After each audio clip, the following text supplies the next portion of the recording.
الحمد لله رب العالمين والصلاة والسلام على سيد الأنام والمرسلين وعلى آله وأصحابه وأتباعه أجمعين. أما بعد، بسم الله الرحمن الرحيم. دا فصل پدې باره کې دی چې کوم چاله چې امام بخاري او امام مسلم رحمهم الله من أخرج له الشيخان أو أحدهما على قسمين، د کوم چا روایت چې شیخین وکي دا پر دوه قسمه دي. أحدهما یو د هغه دوه قسمو سه محتج به في الأصول چې دی په اصولو کې په هغه باندې حجت ونیسي. وثانيهما من خرج له متابعة وشهادة واعتبارا، یو بیا هغه روایت دي چې دی روایت ځینې وکي اعتبار د پاره، د شاهد د پاره او د متابعت د پاره. متابعتن یو هغه دي چې دی روایت ځین کوي استدلال پکې اصولا، بل هغه دي چې دی روایت ځین وکي استدلال نه پکې بلکې متابعتن راوړي د دی روایت. فمن احتج به او احدهما ولم يوثق، یو ار د ځای تر هغه ما چې درتول چې دقت دی، یو دقت په دغه ځای کې دی چې دا موږ څنګه پیژنو چې دا روایت د اصولو دی، د احتجاج په کړی دی، که دا متابعتن یا شهادتن یا اعتبارن در راوړی دی. د دې دوه سیاق دي مفتي صاحب محترمه، د دې څو سیاق دي ټول متوجه است. و زه بیا در سپشتم په ما بنج څو سیاق دي؟ دوه. یو سیاق دا دی چې موږ دا وایو مطلقاً چې کوم احادیث چې صحیحین مسندن ذکر کړي دي، سند کامل ذکر کړي دي، دا اصول دي. او کوم احادیث چې صحیحین مسندن نه دي ذکر کړي، معلقاً ذکر کړي دي، انو دا اصول نه دي، دا متابعات. یو سیاق دا دی چې کوم روایات چې صحیحین مسندن ذکر کړي دي، دا غي اسناد مکمل ذکر کړي، دا توای اصول روایات. نو دا یعنی هغه روایت دي چې شیخینو په هغوی استدلال کړی دی اصولا. او کوم روایات چې شیخینو ذکر کړي دي معلقا مسندن نه ذکر کړي، نو دا دی متابعات. دا اصول نه دي بلکې څوک دي؟ متابعات. اوس دا به موږ دا طریقه، دا اوله طریقه ده. دا روایات د اصولو په صحیحینو کې دا یو سیاق شو. اوس پر دې سیاق باندې د دې سیاق څخه مستثنیات شته. یوه استثناء د دې ده شته چې د مثال په توګه هغه روایت چې د امام بخاري صاحب یا امام مسلم صاحب یې شروع کوي، دوه راویان ذکر کوي، یو پلان عن فلان. صحیح ده؟ یو دا چې د بخاري د شیخ، مطلب امام بخاري د حمیدي څوک، حمیدي عن الثوري وابن عيينة مثلا، د دواړو څوک دا رقم روایت هم ځین وتلی دی. او دریم دا رقم روایت ځین وتلی دی چې دی ګرد مسندن ذکر کړي، خو دا ذکر یې دپاره د علت وکړي چې علت یې بیانوي. د دې څو استثناءات دي؟ درې. یو دا دی چې امام بخاري دوه استادان خپل ذکر کړي، یو دا دی چې د شیخ دوه استادان ذکر کړي، یو دا دی چې شو کې د پاره د دې چې علت ذکر کړي. دا خو اسانه دی چې د مسندن ذکر کړي دي، د پاره د علت ذکر کړي، نو د خپل علت ظاهري، نو دا خو څوک نس اصول نس، دا اسانه. او کوم چې فوق د شیخ کې دی دغه کوي، په فوق د شیخ کې دوه کسان ذکر شي، دا بیا دی مجبور دی ځکه د روایت اوریدلې د غیر د ذکر کې کېدای شي دا یو به د په نیز باندې استدلال وي یا دا یو به نه وي. صحیح ده؟ نو کېدای شي دغه د دې مجبورۍ په خاطر ذکر کړي. په دا خبره پوه شوست؟ یعنی در شیخ ورلوړ چې دی دوه کسان راوړي، دی د یوازې حمیدي څخه کوي، حمیدي د درو کسان څخه کوي، درې سره ذکر کوي، نو دا خو دی مجبوره دی ځکه حمیدي دته دغه رقم بیان کړی. نو کېدای شي په دې کې به یو ضعیف وي، خو بیا هم دا ذکر کړی دی، نو دا رقم صورت مسند. او یو دا چې د خپل دوه شیخان ځکه دی چې د دوه شیخان سره ورکوي، کېدای شي دی په دواړو باندې څه ورکوي؟ شته قوت ورکوي. صحیح شو؟ اوس دغه طریقه چې د روایات د اصولو دي، نو دغه چې دی دا ګرد دی ذکر کوي یا د دواړو چې په یو مجلس کې اورېدلی، نو اوس دی د دواړو څه ذکر کوي، نو دا ګویا کې اداء للامانه، یعنی چې د کوم شی څنګه اورېدلی دی هغه یې زموږ غوږو ته رارسي. نو کېدای شي په دې دوو کې یو د دا رقم نه وي چې هغه دی د روایت د اصولو، خو اداء لامانه ابل وي، دی اداء لامانه څه وکړي؟ دواړه ذکر کړي. یو ور دا سیاق بیا راته ووایاست چې دا سیاق ستاسې ده چې زه بیا مخ ته ځم بیا پورې مښتی دی سبق. څو سیاق دي د اصولو د متابعاتو د معلومولو طریقې؟ دوه. یو سیاق څه دی؟ اول سیاق کم روایت مسندان ذکر کی دا اصول دي، کم چې معلقان ذکر کی دا چې متابعات دي. اوس نو چې اصول ذکر کی په اصولو کې بیا د هغه څه مستثنیات شته. یو دا درې مستثنیات دي. یو دا دی چې بیان د علت لپاره د مسندان ذکر کی، نو دا خو معلومه خبره ده چې د استدلال لپاره نه دی ذکر کړی دی، چا لپاره ذکر کړی؟ نو دا خو ځینې وتی. دویم چې ما فوق الشیخ دوه استادان یا درې استادان دا دی اداء للامانه کې دا اورېدلې د خپل شیخ څخه د غیدي نو ځکه دی دا رقم کې کېدای شي د په نیز به دا یو قابل استدلال نه وي، خو د مجبورن ذکر کړی دی ځکه چې د شیخ د روایت دغه بیان کړی دی. دریم دا دی چې د دوه سه په ورکه دا اداء للامانه کېدای شي دا دواړه څه د په یو مجلس کې اورېدلې دي، نو یو د په نیز نو دغه درې مستثنیات جنراله. او دا متابعات چې ذکر کړی دي هغه نو هغه چې معلقان ذکر کړی دي. اوس دا طریقه باندې چا تک کړی دی؟ دا طریقه موږ امام دارقطني رحمه الله د امام بخاري باندې چې کوم کلام کړی دی، نو په کلام کې چې د امام بخاري پر روایتو باندې خبره کړې ده چې وای پر مطلب یو واری هغه فصل اخیستی دی چې د په دغه خبر په دا کې وای اصولا خبره سته، هغه ګرد هغه روایت راخستی دي مړکه هغه ګرد هغه روایت راخستی دي چې هغه مسندان دي، په هغو کې کلام کړی دی، په دا کې د احتجاج کړی دی په اصولو کې. بیا یې ولایده فصل لګولی دی نه 40 روات راخستی دي، دا ګرد هغه روات دي. هلته دارقطني وای دا هغه خلک دي چې د احتجاج په کړی دی په متابعاتو او په چا کې په اعتباراتو کې. نو دا طریقه باندې تک چا کړی دی؟ دارقطني کړی دی. اوس یو سوال کېږي چې حاکم رحمه الله بیا دا رقم کړي دي په لګټ کړي دي، هغه کله کله مطلب کلام وکړي د په اصول روایت کې کله کله بیا کلام. نو موږ وای دا د حاکم هغه دی چې د حاکم ته وایي چې حاکم مطلب پر دقت باندې کار نه دی کړی په دقت، دا هغه وجه ده ورنه دا خبره دا دغه رقم. او پر دې باندې بل دلیل چې امام قطني دا رقم کار کړی دی چې پر دا منهج کار کړی دی. امام دارقطني دا کړی دی چې د امام بخاري رحمه الله پر هغه احتجاجات ته خبره کړی دی چې د په متابعاتو کې کړی دی. د مسلم د پاره د دې د پاره لای د فصل نه دی لګولی ځکه مسلم معلقات لري نه، نو معلومه شو چې طریقه د سیاق مطابق باندې د کار کړی. وګورو چې وستي په پوس واس کنه سوس په پوه، یعنی موږ پر دې باندې دلیل دا لرو چې امام دارقطني دا کار دا رقم کړی دی. ولی امام دارقطني چې هغه کم څه روات راخستی دي کلام پر کړی دی، وای په دې باندې د احتجاج کړی دی په چا کې؟ په اصولو کې. دا هغو چې دراسه وکړي هغه ګرد هغه روات چې امام بخاري د هغو احادیث راوړي دي په پرس سند باندې مسندان راوړي دي، او بیا یې ولایده فصل قائم کړی دی، بیا نه 40 روات راوړي دي. په هغه نه 40 روات کې دا خبره کړې ده چې دا هغه راویان دي چې امام بخاري په دې باندې استدلال متابعتن کړی دي. هغه نه 40 سره هغه روات دي چې امام بخاري رحمه الله د هغو څه احادیث ذکر کړي دي معلقا. او دریم دلیل دا دی چې امام دارقطني رحمه الله د امام مسلم پر هغه روات نه دي راجمع کړي چې هغو معلقان کړي، ځکه په مسلم کې معلقات ستانه. نو دا کم سیاق سو؟ دا سیاق اول سو. او په دغه وجه باندې امام مقدسي رحمه الله په شروط الائمه السته کې د حماد ابن سلمه په اړه باندې وایي دغه موقف د امام بخاري موقف دغه په اړه باندې ظاهري وای لم يخرج عنه البخاري معتمدا عليه بل استشهد به في مواضع ليبين انه ثقه. وای دا د په ډیر ځای کې په د باندې استدلال کړي مستدان روایت ځنه اخستي، وای دا ثقه دی. په دې وجه باندې د بار د روایت را ذکر کی. بهرحال دا سیاق اول سو، دا یو سیاق. دویم سیاق دا دی چې اصول او متابعات دا پر دې وپېژندل سي چې اصول هغه روایات ته وایي چې هغه یعنی د هر راوي دا په خپل شیخ کې د هغو طبقې دي. یعنی په امام اعمش کې دا سفیان الثوري، ابو معاویه، جرير بن حازم، الضرير، دا اوله طبقه ده دي.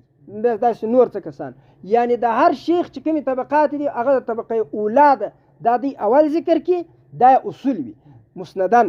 دا نور د پاتې درجه خلق دا بیا دویم وار سره را ذکر کی، دا متابعتن. یعنی په دې صورت کې بیا دواړه دا کم وي، دواړه چې شوي مسند وي.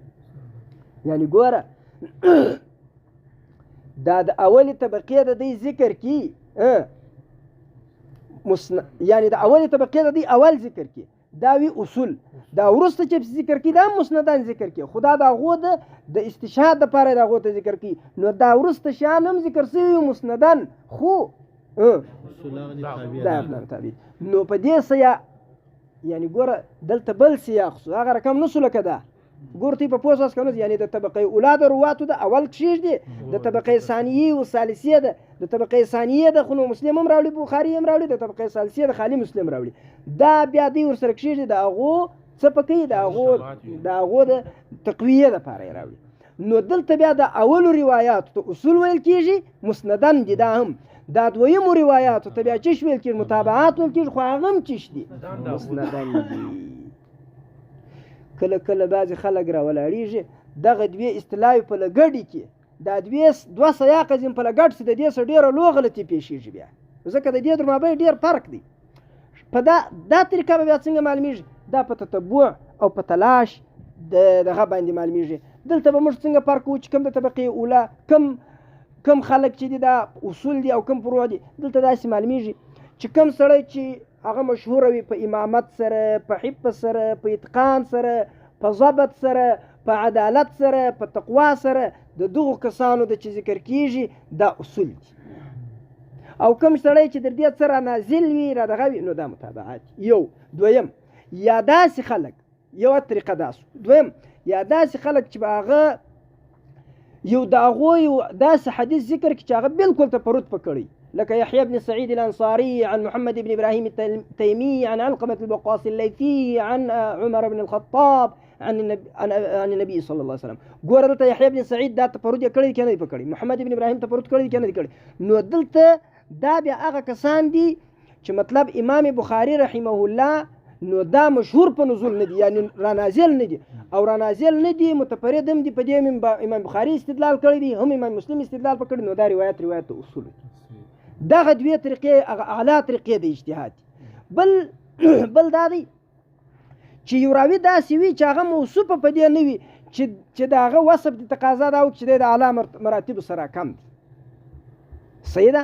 او بله طریقه دا ده چې راوي داسې وي نو دا راوي خپل متابعات لري، یا په دغه صحیح کې لري یا خارج د صحیح څخه لري، خو هغه متابع یې نه کې ذکر، یوازې دی ذکر، خو متابعات یې د خارج څخه ثابت دي، دا هم د اولې طبقې دي. او بل بیا دا دی چې متابع او متابع دواړه په دغه صحیح کې ذکر کی، متابع هم ذکر کی متابع هم ذکر کی، خدا داسې سړی نه وي چې د اعلی درجاتو څخه د راکښته کېدو باندې دی مشهور وي، نو په دا باندې هم د معرفت کېږي. دا هم روایات ته اصول بلل کېږي. دویم سیاق ته یو وار بیا راځم، بیا پر راڅرخم، دا خبره دقیقه ده چې د مرګورو سر په خلاص. دویم سیاق بیا دا دی چې روات د اصولو هغه هم مسندن د دې روایت ذکر کیږي، د متابعاتو د هم مسندن ذکر کیږي. نایت الله مولوي صاحب بیا ته راته وایه، اوس سر په خلاص که بیا راته وایه د سبق بعد دواړو د مسندن ذکر کیږي.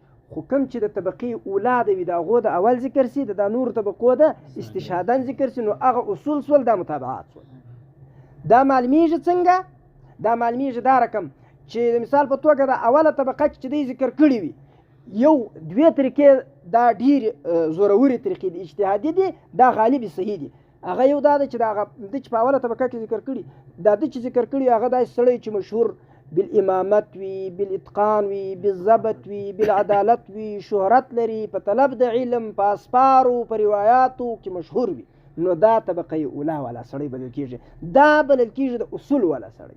یا دویم د تفرد کړی وي، دا تفرد یې دی د تفرد سره اخستی وي، بل څوک نه متابع لري نسته، نو او دا سړی مشهوره په دې هم نه وي چې رانازل سي د مرتبې د چا څه د ثقه والس. دا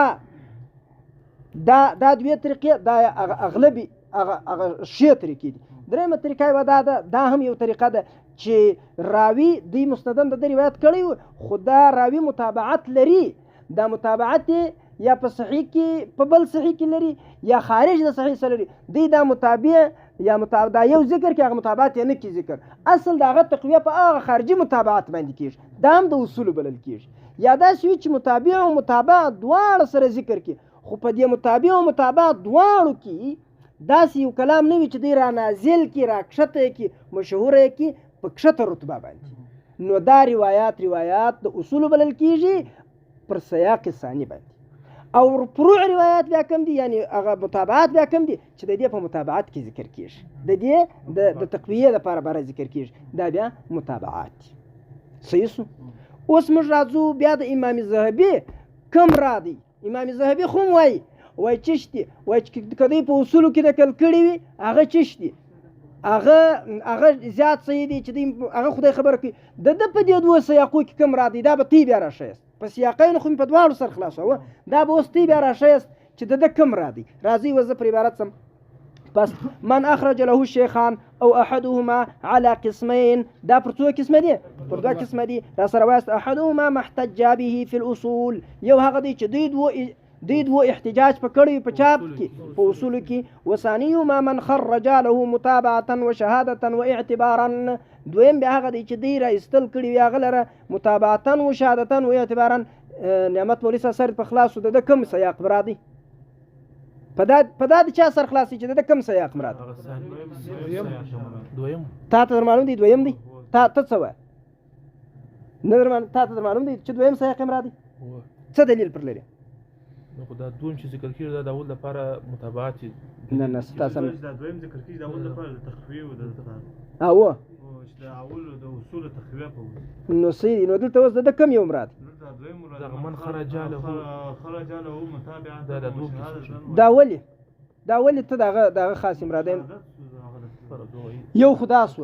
دویم دا دی چې امام مسلم کې خو تعلیقات ستنه، اصلي دلیل هغه دی چې په امام مسلم کې خو څوک نسته چې موږ ووایو چې دا د اول سیاق مطابق مرادي، څوک نسته. اوس په پوس واست فمن احتج به او احدهما ولم يوثق ولا غمز فهو ثقة حديث قوي. کم هغه څوک چې دی حجت پکړی دی یا دواړو یا په دوی دوه کې یو ثقاحت هم نه دی بیان شوی، چاته دا نه ده معلوم بل چا ثقاحت نه دی بیان ولا غمز او نه په هغه باندې کم دغه کم تلین سوی دی فهو ثقة حديث قوي، دا ثقه دی د حدیث قوي دی. نو ولی په دې وجه باندې چې دا تصحیح ضمني ده، نو چې الته بل شی نسته په مقابل کې د تصحیح ضمني بلا د دې لپاره تصحیح خو صریحي ده خو تقویه ضمني ده، ځکه دا حدیث دی صحیح بولي. ومن احتج به احدهما وتكلم فيه، كم بعض دي خلق دي چې دی حجت په نیولې خو بیا کلام پکې سوی فتارة يكون الكلام فيه تعنتا، کله کلام پاغه کې تعنت وي یعنی کلام نه وي صحیح. والجمهور على توثيقه، جمهور د دې پر توثیق دي.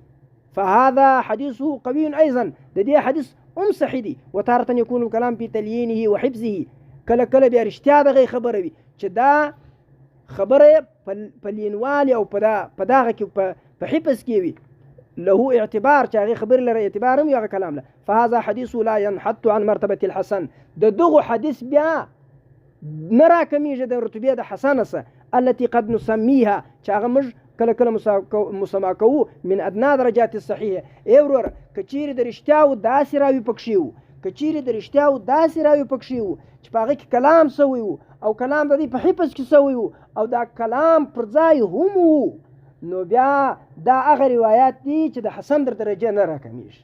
بیا دا هغه روایات دي چې د حسن دا کلام بیا کله دی چې بل چا پر کړی، کله خپل بخاری په کتاب په خپل تاریخ کې راوړی کلام یې پر کړی نو بیا صحیح راځي پر دې باندې بیا خبره درته کوم. من أدنى درجات الصحيح فما في الكتابين بحمد الله رجل يحتج به البخاري أو مسلم في الأصول ورواياته ضعيفة بل حسنة أو صحيحة. نو نسته په کتابینو کې الله لره دې حمد داسې سړی چې احتجاج د پکړی بخاري یا مسلم په اصول کې او د روایات ضعیف وي بلکې روایات به یا حسن وي یا به صحیح وي. نو په خوا مرته دلته دوی اشاره مشترکه امام زاهبي رحمه الله په خوا موږ ویلو چې په صحیح ابن خزیمه کې په صحیح ابن حبان کې په مستدرک د حاکم کې حسن تم صحیح ویل سوي دي. اوس موږ ته معلوم سو چې صحیح او حسن د امام بخاري په نظم دا رقم دي، د مسلم په نظم دا رقم دي. حسن روایت په بخاري کې مسته او په چا کې مسته، دا تصریح د زاهبي د کړي د ویني وای او روایت ضعیفه چې روایت دا غیر ضعیف سي دا رقم خبره نه ده بل حسنه او صحیحه یا څوک دي یا حسن دي. ګوره حسن روایت چیرې وایسته بخاري شریف کې سته، نو د متقدمینو په اصطلاح کې حسن نسته په دا لغه په دا اصطلاحي معنا باندې الته حسن روایت تم هغه صحیح روایت وای.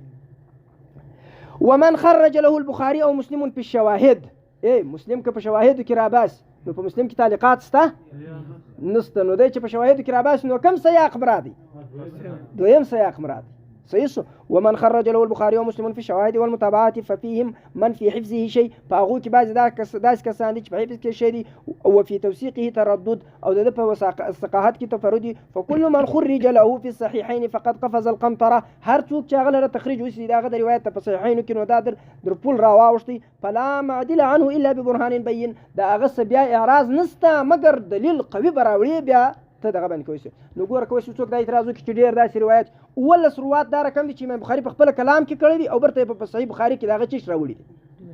نو یو جواب دا غي دا دی چې ګوره امام بخاري دا کتاب د امام بخاري دا چې دا د ضعفا کې ذکر کوي دا دی لکه د ابن عدي او د ابن حجر او د مزي یا د دغه کلام دی هغه څوک راوړي چې کلام په کې سوي وي بیا که معتبر نه وي مسیدنو دا کلام در راوړي وي خو معتبر نه وي.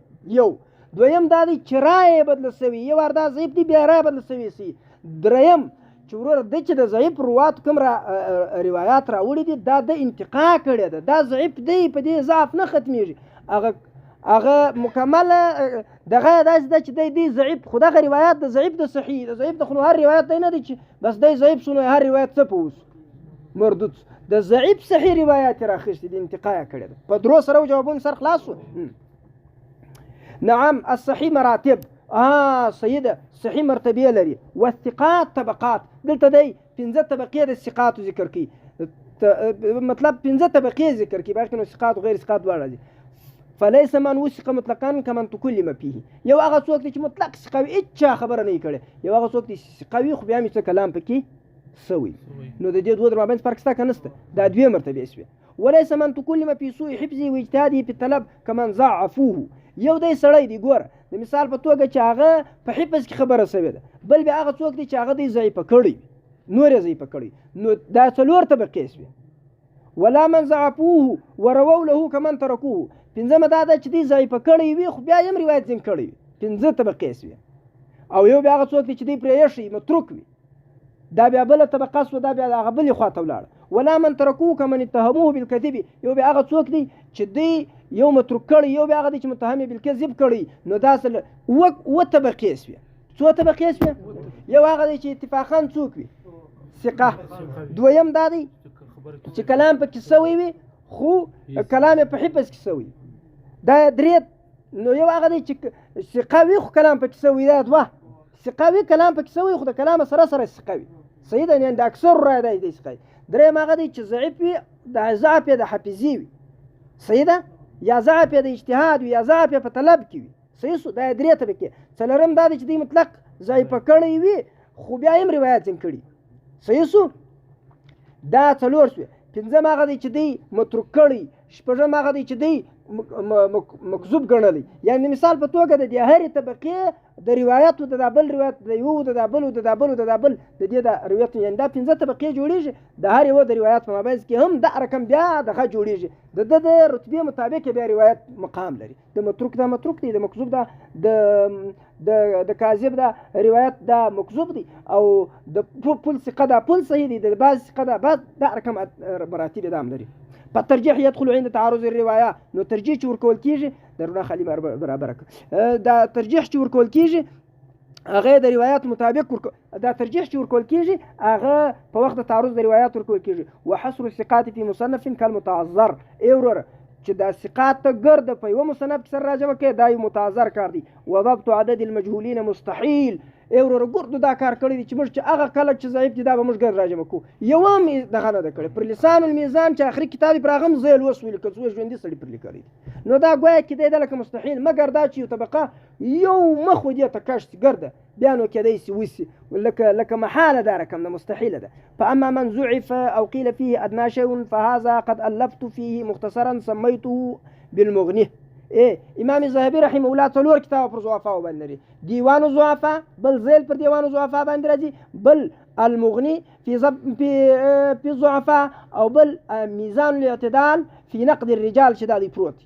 څلور کتاب په ضعفاء کې ذهبي لیکلي دي. بیا پر دې باندې ذیل برته چاپ کړی دي، حفیظ صاحب کړی لسان الميزان، پر هغه باندې بل ذیل سوی دکتور حاتم ابن شریف عارف الحونی هغه کړی دی، ژوندۍ سړی سميته المغني وبسطت فيه مؤلفا سميته الميزان.